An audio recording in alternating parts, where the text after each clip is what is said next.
আজি ডংকা পাই গ'লোঁ মৰ্ণিং আমি বিয়ালৈ বুলি আহিলোঁ মেকআপ কৰিবলৈ।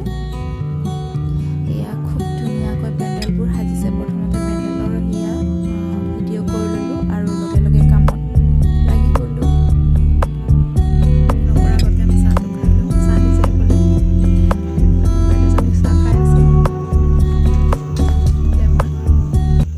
ডিজাইন লাগিব কৈ দিওঁ হেয়াৰটো এইটো মেচি বান্ধ আৰু মেকআপটো লাইট লাগিব ন।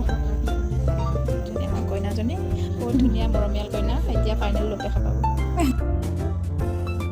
কইনাৰ পচন্দটো প্ৰথমতে সুধি ল'লোঁ, কেনেকুৱা তাই পচন্দ খায়, কেনেকুৱা বস্তু বিচাৰিছে।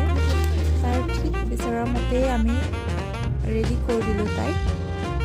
তাই খুব হেপী হৈছিল সেই ৰেডিটো পাই আৰু মেচি বান যেনেকুৱা বিচাৰিছিলে তেনেকুৱাই মই ৰেডি কৰি দিলোঁ আৰু একেবাৰে চিম্পুল লুক, চিম্পুল তাইক হেয়াৰৰ পৰা আদি কৰি আপোনাৰ ফেচতো বহুত খুব ধুনীয়া এটা লুক আহিছে আৰু অবজাৰ্ভ হৈছে।